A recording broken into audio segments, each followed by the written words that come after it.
Hello viewers, అందరు ఎలా ఉన్నారు? ఇవాల్టి వీడియోలో మనం స్పాంజీగా నోట్లో వేసుకుంటే కరిగిపోయేలా ఇడ్లీ ఎలా చేసుకోవాలో చూసేద్దాం. చూసారా అండి, ఇడ్లీలు చూస్తుంటేనే నోరుపోతున్నాయి. ఎంత స్పాంజీగా ఉన్నాయో చూడండి. అయితే ఎలా చేసుకోవాలో చూసేద్దాం పదండి. అయితే ముందుగా ఒక బౌల్ తీసుకుని అందులో 2 గ్లాసెస్ ఆఫ్ ఇడ్లీ రవ్వని తీసుకోవాలి. ఈ ఇడ్లీ రవ్వ నానడం కోసం పిండి మునిగేలా వాటర్ వేసుకోవాలి. మినపప్పు ఎప్పుడు నానబెట్టుకుంటే మనం ఇడ్లీ రవ్వ అప్పుడే నానబెట్టుకోవాలి. తర్వాత ఈ బౌల్ తీసి పక్కకు పెట్టి మరో బౌల్ తీసుకొని అందులో ఒక టీ గ్లాస్ మినపప్పును వేసుకోవాలి. ఇందులో కూడా వాటర్ వేసి నీట్గా పప్పును కడుక్కోవాలి. కడుక్కున్న తర్వాత ఆ వాటర్ని తీసేసి మళ్ళీ వాటర్ పోసి పక్కకు ఉంచుకోవాలి. మనం ముందుగా నానబెట్టుకున్న రవ్వతో పాటు పప్పుపై మూత పెట్టి 6 నుంచి 7 గంటలు నాననివ్వాలి. రవ్వ నానిన తర్వాత అందులో ఒక చుక్క కూడా వాటర్ ఉండకుండా వాటర్ తీసేయాలి. అలాగే మినపప్పులోని వాటర్ కూడా తీసేసి మిక్సీ జార్లో వేసుకోవాలి.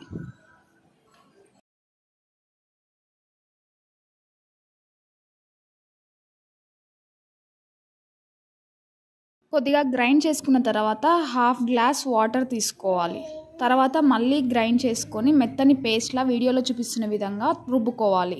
ఇలా రుబ్బుకున్న మినప్పిండిని మనం ముందుగా పక్కకు తీసుకున్న రవ్వలో వేసి బాగా బీట్ చేస్తూ కలుపుకోవాలి. ఇందులో మళ్ళీ వాటర్ యాడ్ చేయవలసిన అవసరం లేదు. ఇడ్లీలను స్పాంజీగా పక్కా కొలతలతో చేయాలంటే 2 గ్లాసెస్ రవ్వకి హాఫ్ గ్లాస్ మినపప్పును తీసుకోవాలి. చూసారా, పిండిని వీడియోలో చూపిస్తున్న విధంగా కలుపుకోవాలి. ఎందుకంటే మినప పిండి అలాగే రవ్వ కలవాలి కాబట్టి. బాగా కలుపుకుంటే అంత స్పాంజీగా వస్తాయి ఇడ్లీలు. అలాగే ఇందులో ఎలాంటి బేకింగ్ సోడా కానీ సాల్ట్ కానీ వేయకూడదు. నైట్ మొత్తం పక్కకు ఉంచుకున్న తర్వాత మార్నింగ్ చూడండి పిండి ఎంత బాగా పొంగిందో. అయితే ఈ పిండిలో రుచికి తగ్గట్టుగా సాల్ట్ వేసుకొని మళ్ళీ బాగా కలుపుకోవాలి.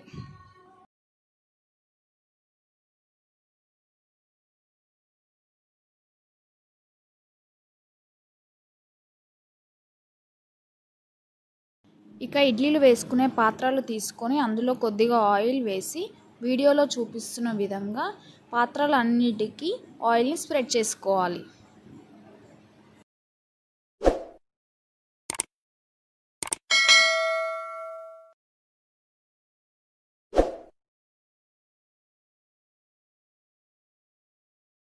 ఇక పిండిని ఇడ్లీ పాత్రల్లో వేసుకోవాలి.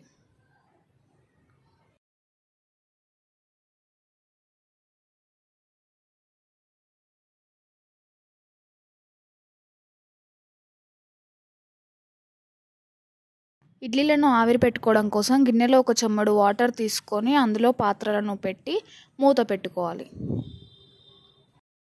ఇక స్టవ్ వెలిగించి మీడియం ఫ్లేమ్లో పెట్టుకొని ఇడ్లీలను 20 నిమిషాలు ఉడికించుకోవాలి. ఇడ్లీలు ఉడికేలోపు చట్నీ ఎలా చేయాలో చూసేద్దాం.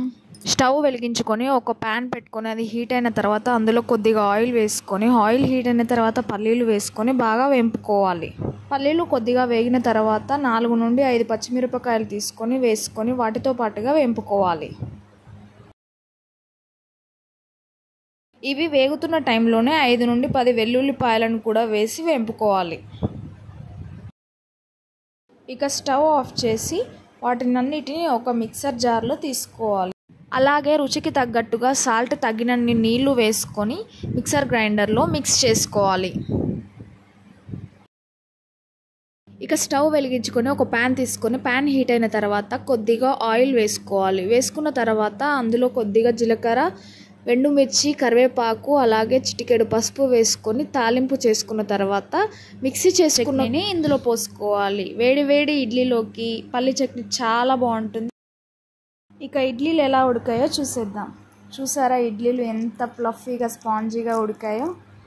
ఇలా వేడివేడి ఇడ్లీలను చట్నీతో సర్వ్ చేసుకుంటే చాలా బాగుంటుంది.